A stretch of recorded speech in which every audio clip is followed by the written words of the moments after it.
Essa agilidade no Paulo. Alô? Bom, em primeiro lugar, uma boa tarde. Acho que o pessoal comeu bastante lasanha no almoço, né? Boa tarde. Agora tá melhor. Em primeiro lugar, estou muito feliz de estar aqui. Agradecer muito o convite do meu colega, o professor Virgílio, uns colegas com muito tempo lá na Unicinos. Uma satisfação estar aqui também o Padre Odelso Schneider, que é um dos papas do cooperativismo, né, do qual eu tenho muito orgulho de também ter sido colega dele lá no PPG. E muito obrigado também ao Mário De Conto, que me convidou para esse desafio. Há 10 anos eu não abordava o tema do cooperativismo, mas trabalho com cooperação há muito tempo e é uma satisfação ter revendo vários amigos aqui. Se eu tivesse que nominar aqui, eu terminaria a palestra. O meu desafio, eu trouxe uma série de dados, e o meu desafio está baseado muito no que o Mário me forneceu antecipadamente, nessa publicação que todos os senhores receberam. Aqui, Virgílio, tem 40 casos, e eu fiz uma brincadeira. Meu desafio frente aos 40 casos, deixa eu ligar aqui o equipamento, frente aos 40 casos, eu apresentar 40 referências bibliográficas. Isso é um problema de professor, né? A gente precisa fazer muitas leituras. E esse material todo vai estar, como disse o nosso anfitrião aqui, ele está à disposição dos senhores em PDF, com as capas desses livros, e aproveitem para poder se informar o que vem pela frente. Então, eu vou ser muito rápido na minha apresentação, porque eu tenho muitos slides, e meu tempo é curto, né? Ainda mais para o professor que gosta muito de falar. E depois eu fico à disposição dos senhores, evidentemente, para tocar em algum ponto específico que tenha maior interesse. Eu quero resgatar a palavra que estava aqui do Virgílio, né, sobre velocidade de mudanças, economia colaborativa, novas tecnologias, inovação e sustentabilidade, papel das cooperativas que impactam seus associados, colaboradores e as comunidades. Foram essas as palavras, foi essa mensagem que me induziu a montar isso que eu gostaria de conversar nos próximos 40 minutos com os senhores. Mas antes disso, eu queria comentar para vocês que eu não sou tão novato na área, né? Embora eu esteja trabalhando no Tecnopuc hoje, o cooperativismo já invadiu a minha alma há um bom tempo. Lá em 93 eu fui consultor do SEMA, encontrei um colega, o Baggio, aqui, né, na Unijuí, e trabalhei com as cooperativas, né, tentando integrá-las no processo da formação recente do Mercosul. Era o Afonsinho Sarney montando o Mercosul. Eu disse, meu Deus, já estou ficando velho mesmo, já nem o Mercosul mais vale muito, né, nas palavras dos novos dirigentes. Em 95 e 99 eu desenvolvi o projeto Rede Agro, para então o FECOAGRO, que eu ajudei a montar, a fusão das federações cooperativas, junto ao presidente Rui Polidoro, né? Encontrei vários amigos, a Beatriz aqui, que fazia parte lá da nossa sede na General Vitorino, né? E esse projeto foi uma satisfação muito grande, foi o primeiro projeto no Brasil de cooperação via internet antes de ter a .com no Brasil. Nós éramos para ser os pioneiros de transações comerciais antes mesmo da .com vingar no Brasil pela Rede Nacional de Pacotes, a RNP. Em 2002 eu terminei minha tese de doutorado, trabalhando com consórcios agroexportadores, voltados aos frigoríficos de suínos, e quando nós estávamos fazendo a primeira exportação para a Rússia, integradamente, o sistema cooperativista e outras empresas, trabalhava na Secretaria de Agricultura, viu o RAM aqui, né, história aftosa. Então peguei, chorava tanto quanto os suinicultores e os produtores de carne, chorava tanto porque a minha tese ficou comprometida em função de que a gente não pôde exportar carne por um bom tempo. Em 2003, 2008 eu compus o PPG de Ciências Sociais na área do cooperativismo na Unicinos, com o Padre Odelso, né? E de lá para cá eu venho conversando muito e trabalhando muito com uns amigos da Unimed, do Sicredi, e agora muito recentemente do Unicred. Nós recebemos lá no CRIALab um grande evento da Unicred pensado no desenvolvimento de novas startups. Então, essa área, ela é muito cara para mim. E por isso eu trago para vocês a primeira citação do primeiro livro, né? Saiu recente agora em português, sobre a história do Leonardo da Vinci. O Leonardo da Vinci diz que tudo que nós fazemos na vida é fruto da nossa capacidade de percepção. Como que nós percebemos o nosso mundo hoje? Ele é vital para a gente poder se movimentar frente ao futuro. Então, se nós formos trabalhar no desenvolvimento de cenários para nossas tomadas de decisão, nós precisamos ver quais são os futuros possíveis e quais as trajetórias possíveis nós temos que percorrer.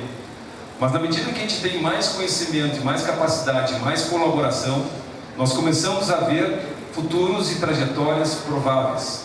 Porque o nosso interesse, em última análise, é alcançar o nosso futuro desejado. Então a pergunta que fica, que os senhores vão debater ao longo desse seminário, é qual o futuro do cooperativismo, qual o futuro do trabalho, qual o futuro do nosso estado, da nossa região. Para isso, eu trago um desafio recente do desemprego. A notícia alvissareira é que o desemprego cai 11,9% agora recentemente, mas isso significa que existem 12,5 milhões de pessoas no nosso país ainda desempregadas. Os empregados do setor privado sem carteira assinada somam mais 11,5 milhões. Os trabalhadores por conta própria crescem 1,9% e representam 23,5 milhões de pessoas.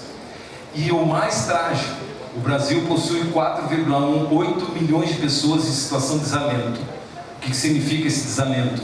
Que desistiram de procurar emprego e nem estudam e nem trabalham, no trimestre encerrado de setembro de 2018.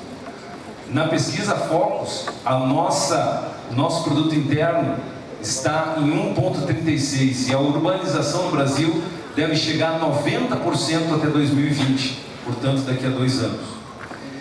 E em 2010, em São Francisco, na Califórnia, a Uber possui mais de 500 mil motoristas vinculados só no Brasil, e no mundo já são 5 bilhões de viagens feitas em 24 países. Eu pessoalmente já não tenho mais carro, eu tenho vários motoristas. E há um pouco tempo atrás eu recebi como motorista um diretor da Engevix, né, que fechou em Rio Grande, no Polo Naval. Ele tinha 2 filhas na universidade e ele estava fazendo a sua renda como motorista da Uber. Né? Essa é uma mudança dramática, do qual a gente pensa na finalização dessa carteirinha azul que tanto nos motiva, o fim do emprego. Não só no Brasil, mas no mundo inteiro. Mas eu sempre digo, o fim do emprego não significa o fim do trabalho. O trabalho nunca será tão demandado daqui para frente. Inclusive não vai ter nem Ministério do Trabalho, parece. Notícia de hoje, lendo de Porto Alegre para cá. Tá?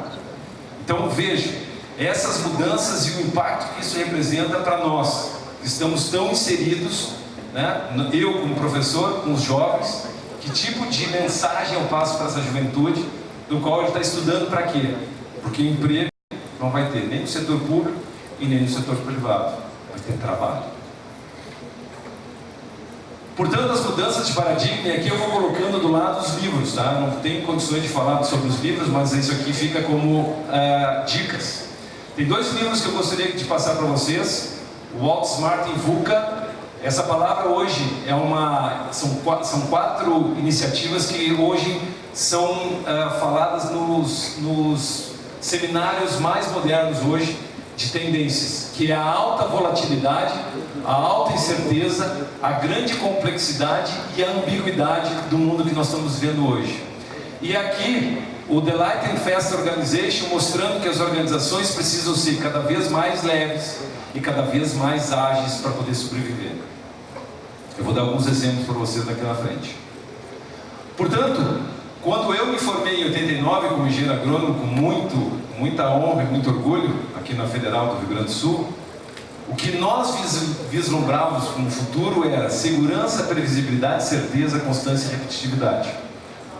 E o que nós encontramos hoje, e aqui eu trago esse cidadão que mudou a estrutura de educação do Reino Unido, passou a ser chamado The Sir Ken Robinson, e vale a pena ver o TED dele falando sobre isso, a mudança da revolução industrial e o que nós estamos vivendo da nova revolução do trabalho.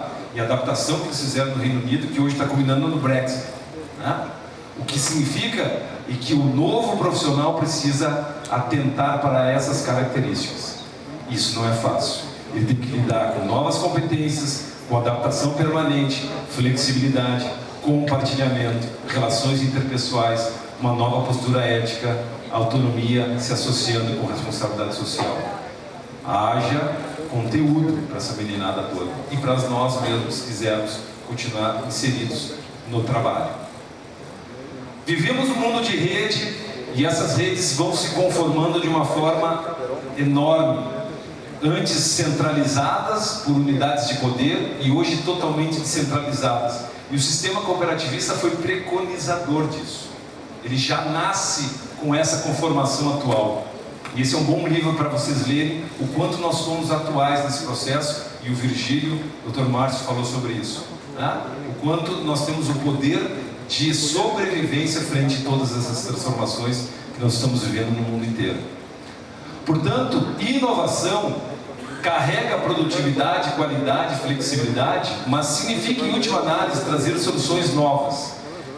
Que significa criação de conhecimento, gestão do capital intelectual, que é o único que é valorizado hoje, desenvolvimento de parcerias, ambientes colaborativos com sinergia permanente. Aí eu recomendo essa leitura, esse material está à disposição pela FINEP, Manual de Oslo. O que é inovação? Recomendo para os jovens entenderem para onde vai o mundo através do Manual de Oslo, né? Significa entender também um outro conceito que os alemães geraram para nós, chamado Indústria 4.0. Indústria 4.0 significa Big Data, robôs autônomos. Eu vi aqui o caso da nossa cooperativa de vinho, né, fazendo todo o processo lá de recebimento das uvas com robôs, sistemas integrados, internet das coisas, computer science, nuvem, manufatura aditiva, realidade aumentada. Esse cara é o fundador, o patrocinador principal do Fórum Econômico Mundial. Tem um bom livro para explicar esse ambiente que nós todos vamos ter que estar inseridos.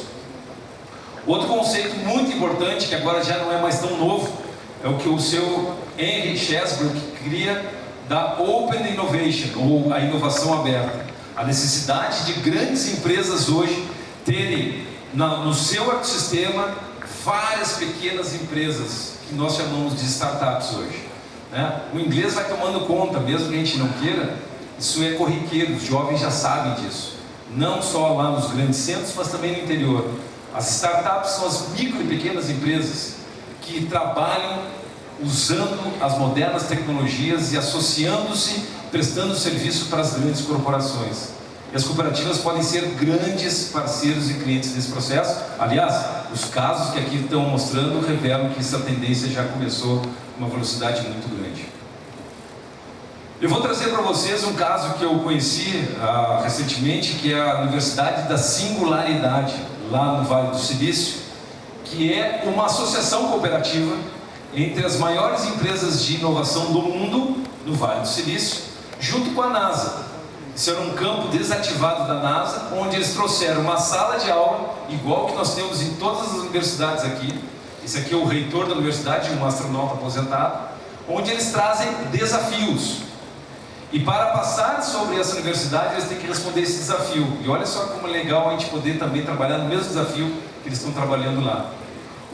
O desafio significa o seguinte: para você ter o certificado de conclusão do curso, você tem que responder essa pequena pergunta: o que você vai fazer que vai afetar 1 bilhão de pessoas nos próximos 10 anos? Se vocês não convencerem a banca que está examinando o trabalho que vocês estão propondo não vai afetar 1 bilhão, tira o certificado de participação, foto na frente da coisa, um botãozinho e já vai tarde. Para fazer parte dessa equipe inovadora, o nosso mundo tem 5 para 7 bilhões de pessoas.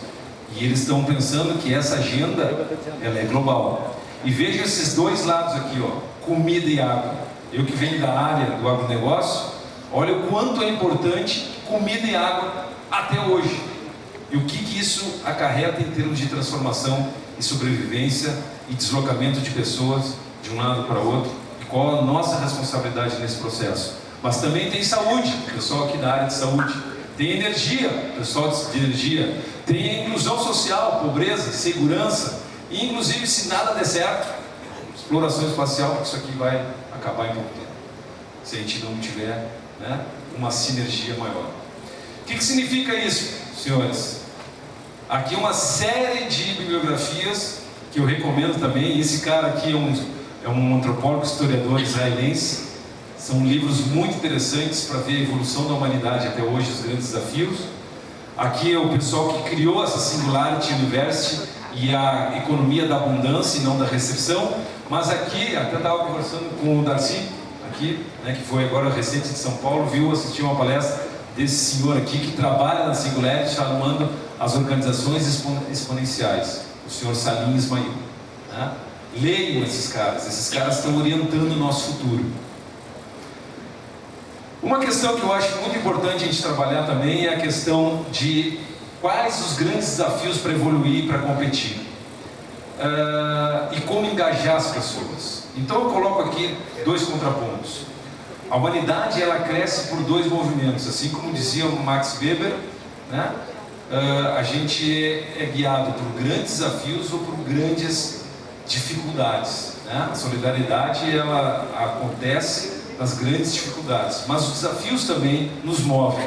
E aqui eu pego um retrato, um recorte da nossa humanidade recente ocidental, no advento do descobrimento das caravelas, o que significou em termos de potência da Península Ibérica. Os ingleses vieram para trás, vieram depois disso, não tinham como competir na exploração das novas colônias, inventaram a economia e a Revolução Industrial. E os americanos, frente à corrida espacial e à Guerra Fria, botaram o primeiro homem na Lua.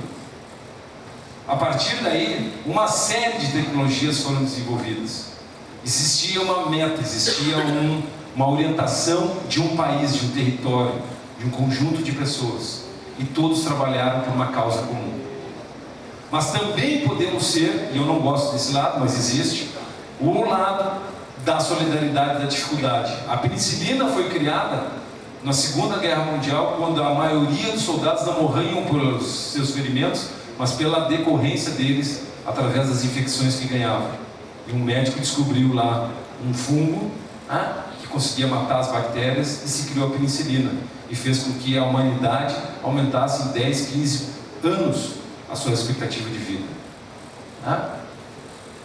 Da mesma forma, a própria NASA, que botou o homem na Lua, teve que fazer uma operação de guerra para trazer astronautas que encontraram uma pedra pelo caminho. E hoje a NASA é vista não por aquela que botou o primeiro homem na Lua, mas por aquela organização que não admite falhas. E hoje nós temos, só para pegar um recortezinho, o problema do aquecimento global que diz respeito a todos nós. E que hoje provoca essas tempestades, essas mudanças climáticas, né? Segundo alguns cenários, dizem que o maior produtor de café dos próximos 20 anos vai ser o Rio Grande do Sul. Né? E você sabe que aqui nós temos geada. Até quando? Né? Então, são situações que nos remetem a pensar no papel do cooperativismo. Eu sempre me lembro das aulas do meu querido Padre Odelso, dos burrinhos. Né? Como é que nós podemos construir algo em comum? Né? Bom, eu trago aqui dois conceitos que para mim foram muito importantes no meu doutoramento.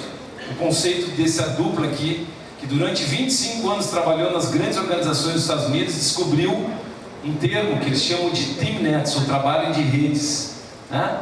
A capacidade das pessoas e suas organizações em trabalhar em grupo, perfeitamente articuladas, mas não necessariamente ligadas formalmente umas às outras. Isso aqui em 93 eles cunharam esse termo. 93, nós estamos em 2018.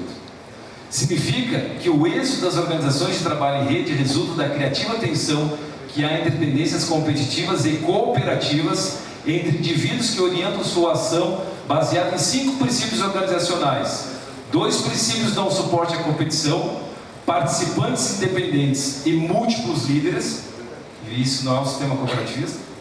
E 2 de cooperação, um propósito unificador e as interligações voluntárias. O que dá o equilíbrio entre essas duas forças, aparentemente, mas elas não são antagônicas, elas são complementares, são os níveis interativos, são a quantidade de relações e encontros, né? De discussões, debates, de ideias, de atividades, de propósitos.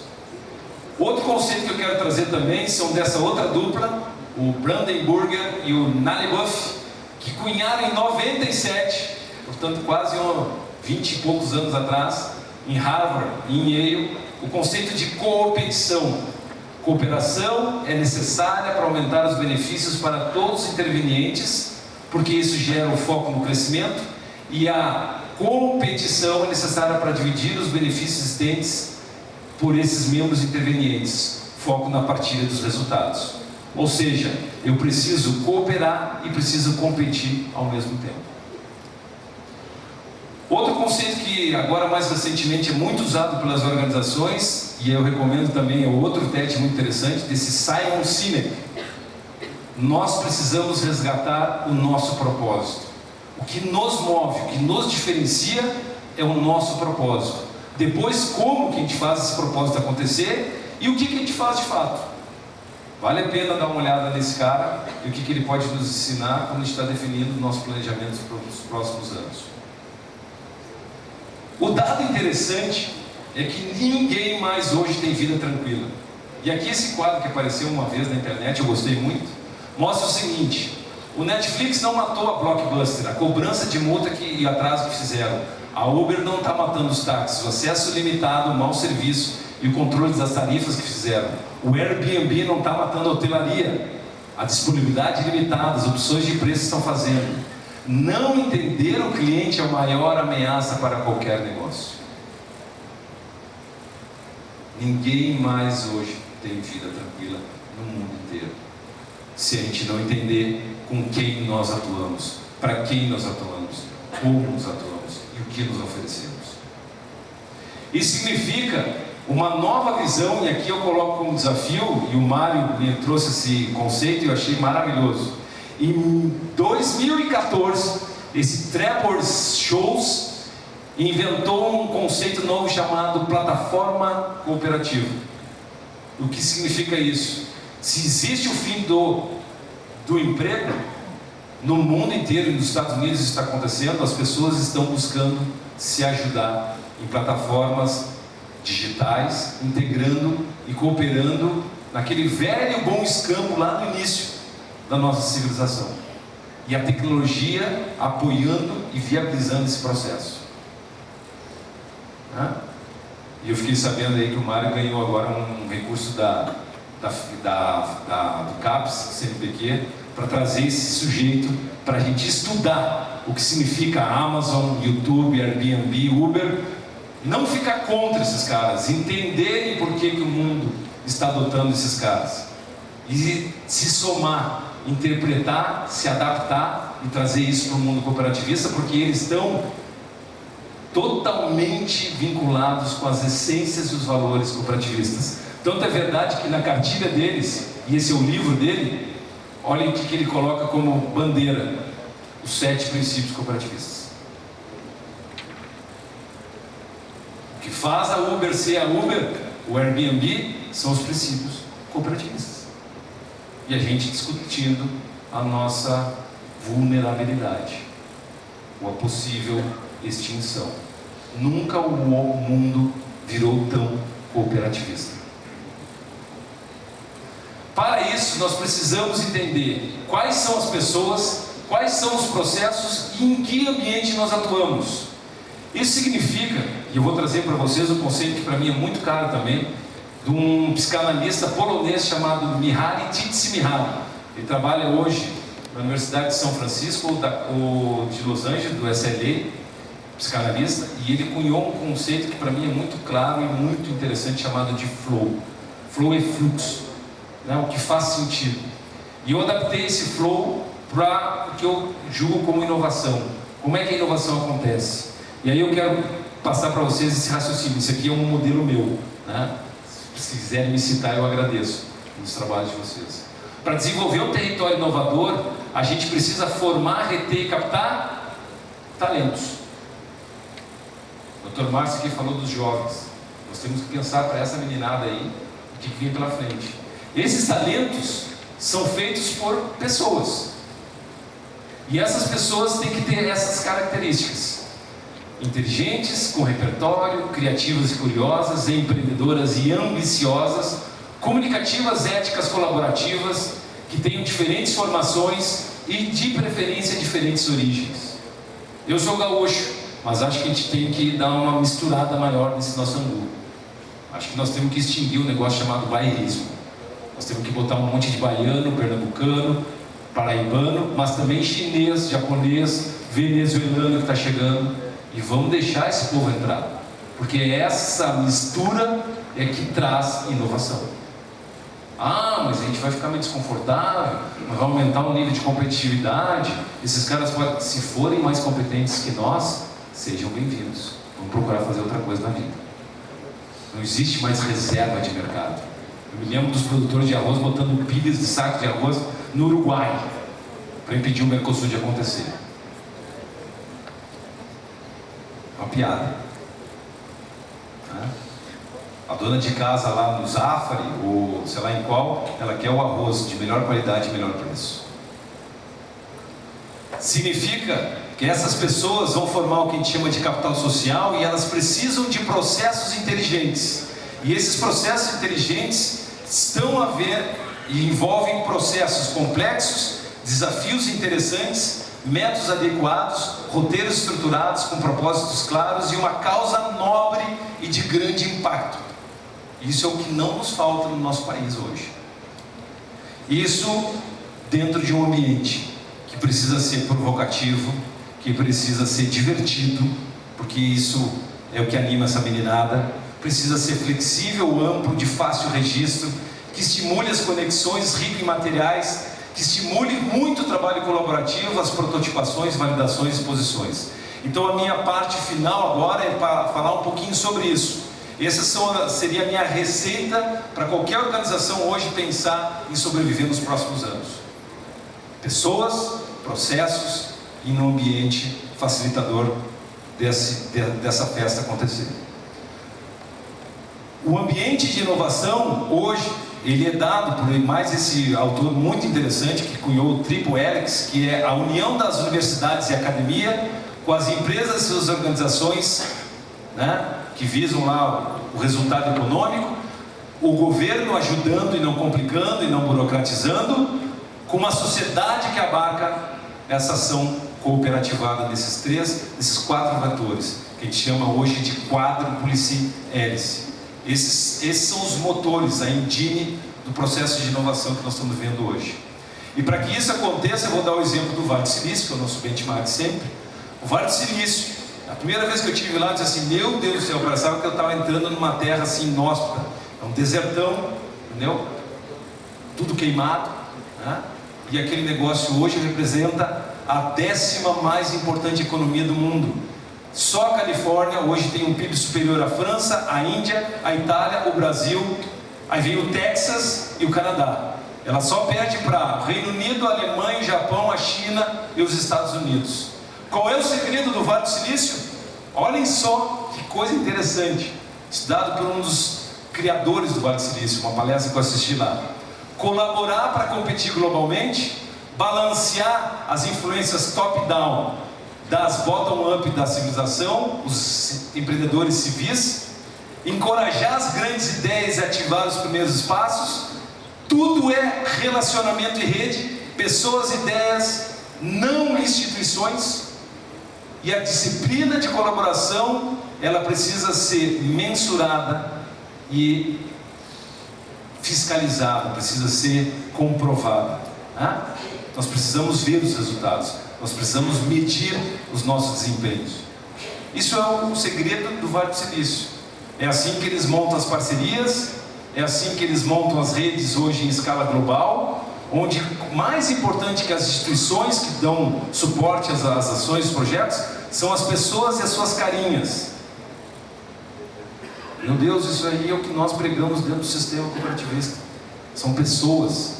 Isso significa, uma universidade como essa, significa que foi criada em 1885, 22 prêmios Nobel trabalhando, 158 membros da academia, 700 prédios em 3.300 hectares, 600 organizações estudantis, 5 mil projetos de pesquisa, totalizando 1,3 bilhão de dólares por ano. 1 bilhão de ex-alunos, como doação por terem chegado a fazer essas pequenas startups. A Google, a HP, a Nike, a Sun, a Yahoo, que hoje faturam 2,7 trilhões de dólares. Uma universidade no meio do deserto, na Califórnia. De 1885 para cá.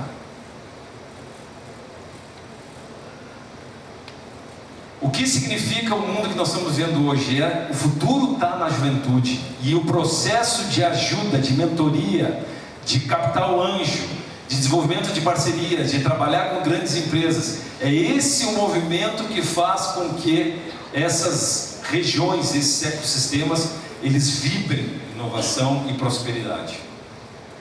E falta de trabalho, de capacidade de trabalho, melhor dizendo, na nossa terra, pelo amor de Deus, é a ofensa.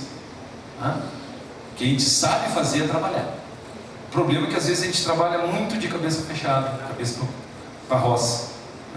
A gente precisa dar um olhar um pouco mais para frente. A gente precisa se assessorar com outros que estão um pouco mais evoluídos que nós. E nós precisamos adaptar isso na nossa realidade. E não é difícil, pessoal. É trabalhoso.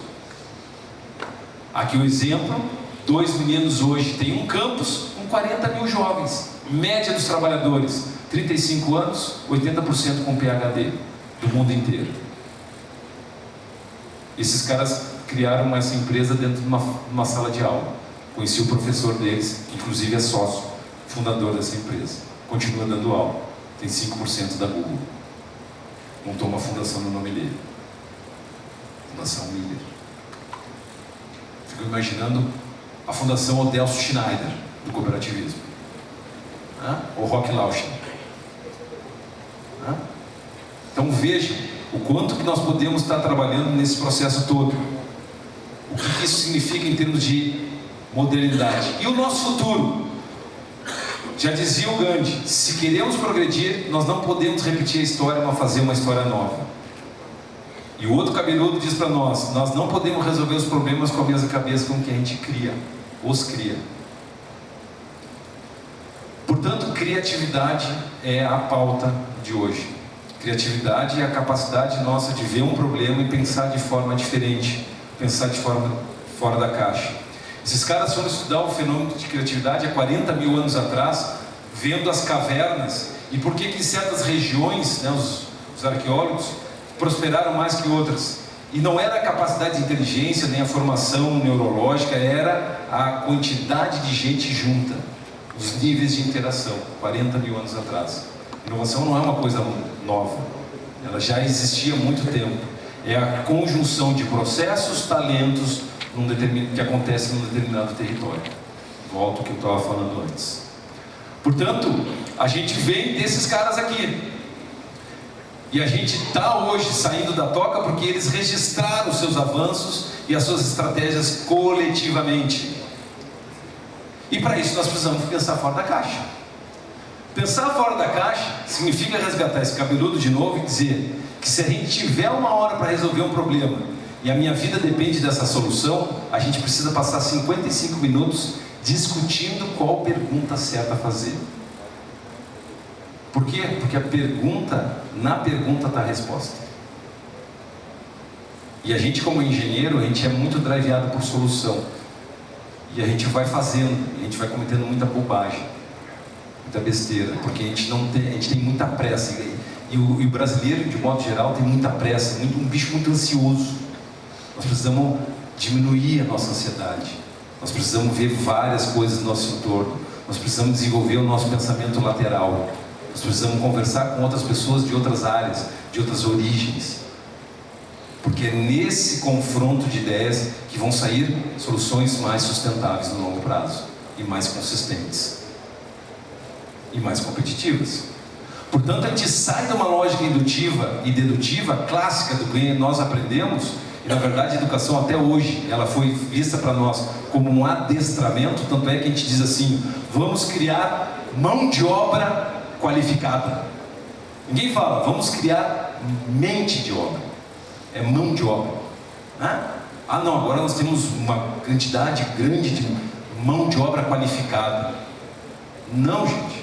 O processo de inovação significa adotarmos o pensamento abdutivo, do qual são formuladas perguntas e respondidas a partir das informações que são coletadas durante a observação do universo. Portanto, a solução não é derivada do problema, a solução se encaixa no problema. Isso epistemologicamente muda totalmente a nossa forma de trabalhar e de compartilhar as coisas. Não é tão simples. Deixo para vocês um desafio, né? Refletir, como diz o pessoal da agronomia, ruminar esses conceitos. Obrigado. Portanto, pessoal, essa é a juventude que nós estamos vendo, esse é o universo permeado de novas tecnologias, do ambiente real ao ambiente virtual, da experiência do espaço e do não espaço, da matéria e da não matéria, do tempo e do não tempo. Esse é o mundo que essa meninada vai enfrentar.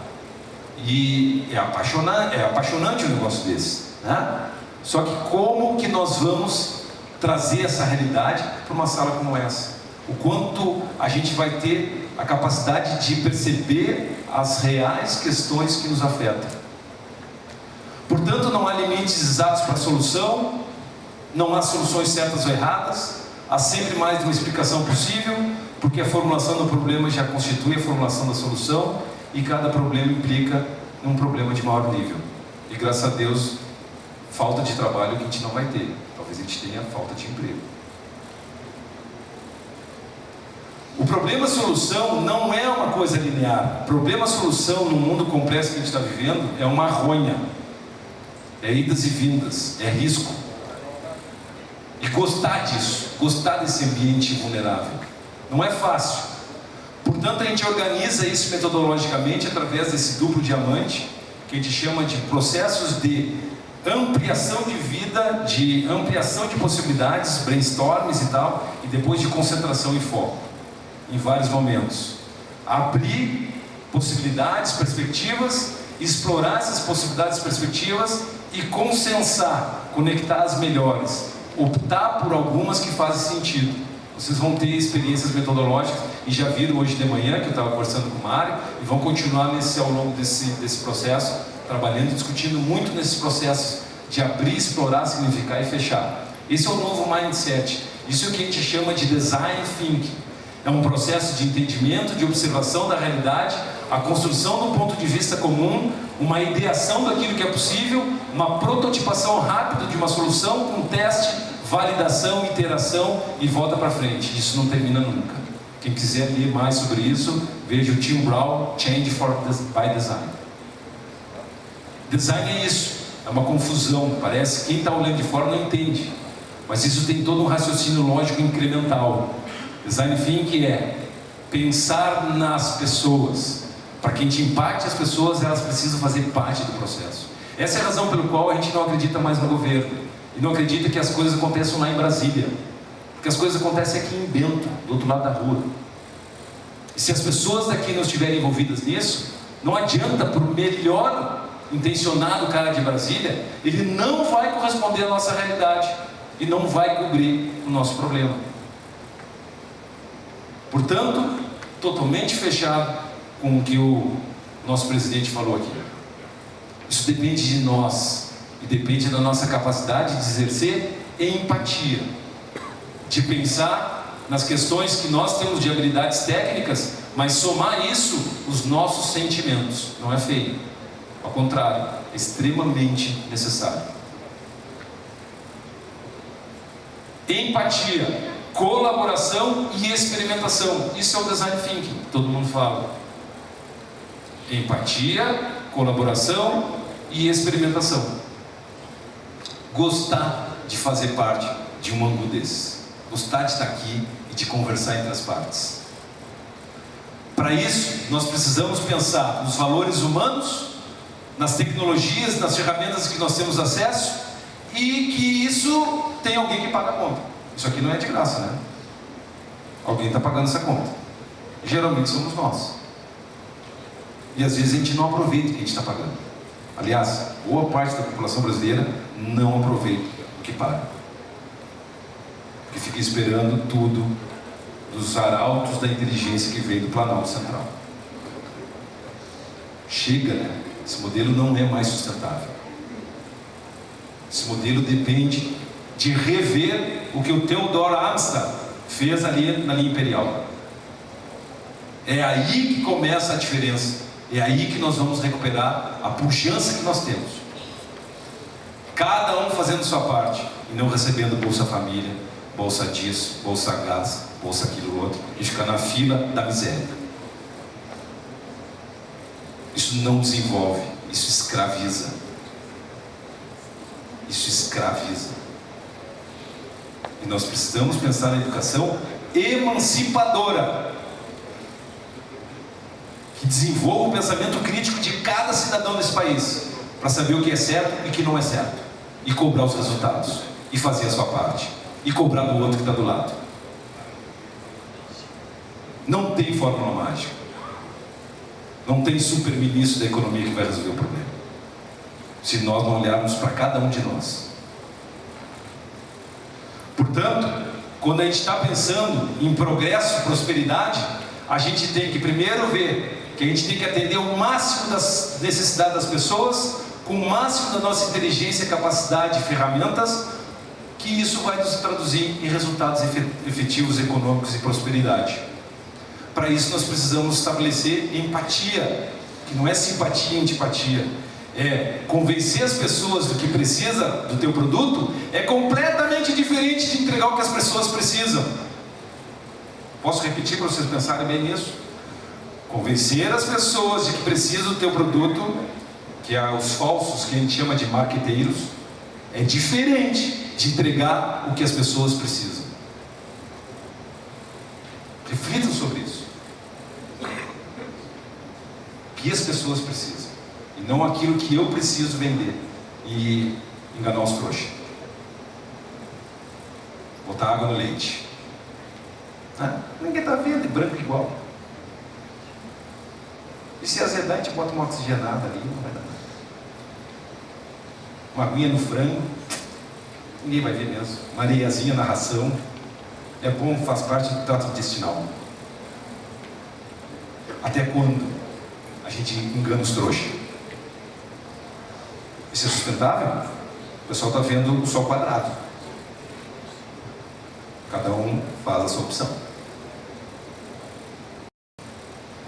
Portanto, empatia é isso aqui, ó. A Siemens e a Philips e a GE gastaram bilhões de dólares para desenvolver esse negócio, que é um aparelho de ressonância magnética. E o grande drama era botar uma criança aí dentro, porque tem que ficar imóvel por um bom tempo. E eles sedavam, com alto risco dessa criança não voltar ou ter sequelas cerebrais. Contrataram os melhores engenheiros para tentar melhorar, abrir o buraco, diminuir a velocidade, abrir a coisa, o tempo de exame. E aí contrataram um cara que pensou nas crianças e criou aqui uma simples adesivagem e criou uma aventura, uma experiência. Menino, se tu entrar nisso, essa é a última novidade que existe na Disney. É uma cabana, tem ursos e vocês vão ver uns barulhos, ursos e lobos lá fora. E se tu ficar quietinho, tu vai ser o cara e tu vai te exibir para todos e vai dizer: só tu foi nesse grande evento da Disney aqui. E os filhos, que ficavam desesperados, começaram assim: pai, muito legal, quando é que a gente vem? Semana que vem, estou podendo vir de novo? Ele criou uma experiência nova e mudou a realidade do exame que precisava ser dado. Ah, mas se o filho está com medo, diz: não, o pai e a mãe estão no trailer. Na verdade, tem os médicos operando a máquina e vendo o exame de ressonância magnética. Então fica tranquilo, o pai e a mãe estão no trailer te olhando. Um minuto. Então, gente, a empatia é pensar como as pessoas pensam, como as pessoas veem, como elas falam, né? Quais são as suas fraquezas, quais são as suas expectativas. a partir daí criar personas, a partir daí criar mapas de jornada, o que é um produtor rural, o que é uma pessoa que trabalha no mundo urbano, o que é sair de casa para pegar um ônibus, ir até o trabalho e voltar, narrar, contar, entender com detalhes os riscos, anseios de todas as trajetórias, de todos os momentos, e aí partir para a ideação, botar a mão na massa, experimentar a empatia. Isso aí a gente faz no nosso laboratório, isso é fotos do nosso laboratório lá no Tecnopuc. Aqui a refinaria Rio Grandense, lá de Rio Grande, os diretores gerais estavam montando uma nova planta industrial de refino, com caixinhas de remédio. Precisa ver as discussões, e eu babando aqui assistindo, eles trabalhando em cima de caixinhas de remédio. Visão compartilhada, espacial, o industrial com o econômico, com o logístico, todo mundo junto, brincando de casinha. Quem olha e tira foto, não, esses caras não estavam lá trabalhando. Os nossos grandes executivos financeiros da PUC montando castelinhos de espaguete. E como sustentar o marshmallow lá em cima com 10 palitinhos de espaguete em determinado X tempo. Isso é experimentação. Ou então o pessoal brincando de Lego, o pessoal da Gerdau trabalhando e montando Legos. Aqui eu dando uma palestra na Alemanha, um brasileirinho para o pessoal da Schaeffler e da Puma. Enquanto a gente trazia os caras, nós hoje estamos dando aula lá desse negócio. Por que não? É levantar prioridades, onde a gente vai gerar o maior impacto com a menor necessidade de recursos. É a gente botar a mão na massa e começar a prototipar. Esse é o pessoal da engenharia hoje lá na PUC, com acrílico, com impressora 3D, impressora laser. Mesma coisa que aquela universidade que capta 1,3 bilhão de dólares faz hoje lá. Com os mesmos equipamentos, com as mesmas metodologias. E o nosso gurizada, quando vai lá, dá de banho nos caras. Assim como os chineses já vêm fazendo isso há muito tempo. Porque lá em Stanford, tu até encontra os americanos, a maioria são chineses.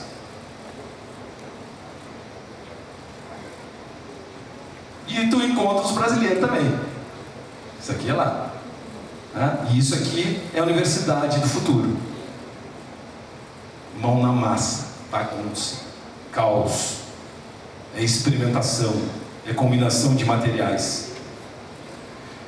Do ponto de vista, e eu vou terminando, que meu tempo já está se esgotando, o desenvolvimento de landing pages, ou seja, os nossos aplicativos, como é que isso vai representar nesse processo, e a gente vai validar. Isso aqui é na Alemanha, no grupo de Design Think lá, perto de Berlim. Aqui mais uns livrinhos para vocês poderem ler, até chegar ao que a gente chama de sistemas flexíveis de experiência do usuário, Lean UX. Esse é um bom livrinho para vocês se endireitarem no desenvolvimento de novos produtos e o que significa esses novos processos. Sabe o que significa esses novos processos? Significa metodologias modernas, adequadas, rápidas, flexíveis, trabalhadas por circuitos rápidos, com prototipações rápidas, com validações rápidas, porque se a gente não for rápido, o nosso concorrente vai ser. Não adianta chorar e botar saco de arroz na BR, achando que a gente vai ganhar muita coisa. Porque enquanto a gente está aqui amorcegando, os caras estão trabalhando feito os condenados, mas se divertindo, porque eles estão focados no desafio e não no chororô. E a gente vê que o sistema está pegando no tranco. Há 10 anos que eu não trabalho no cooperativismo, e quando eu folhei nos últimos 2 dias esse livrinho aqui, meu Deus do céu, a época do seu Rui Polidoro Pinto e isso aqui agora. Nada contra o nosso amigo, teve o seu papel, teve o seu momento, mas esse é o futuro. E o futuro é o que a Unicred está fazendo ali. É o que o Sicredi hoje está lá, com um andar inteiro dentro do Tecnopuc, sugando os nossos talentos para trabalhar na modernidade do sistema, para competir com a GetNet, que também está lá, com o Santander, para competir com o pessoal da TOTOS, que também está lá, com o pessoal da Oracle, que também está lá, e eles ficam se engalfinhando atrás de bons talentos. A Secretaria tem um andar inteiro. E a gurizada excitada pelos desafios que tem pela frente. Portanto, eu deixo 8 perguntinhas, e é meu penúltimo slide, para vocês refletirem daqui para frente. Quem é que eu sou? Isso é pessoal. O que eu faço na minha vida? Quais ideias eu tenho sobre as oportunidades que me surgem a cada dia? Quem são as pessoas pelas quais eu me importo? O que eu posso fazer para poder ajudá-las a agregar valor em suas vidas? Com quem eu posso contar para tocar os desafios que teria que enfrentar? Porque sozinho não vamos longe. Que legado eu pretendo deixar para quem me suceder?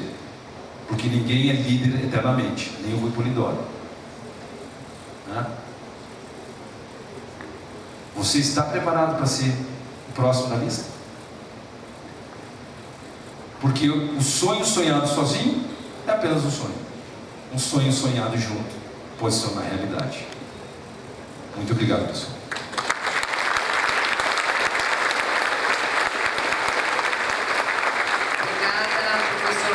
Eu vou convidar, pedir por gentileza que o senhor permaneça um minutinho aqui no palco. Vou convidar o presidente Virgílio e também o presidente Márcio do Sistema OACB para fazer a entrega aqui no palco de um mimo que manifesta exatamente o nosso agradecimento pela sua presença, pela sua participação. Por gentileza, presidente Márcio também.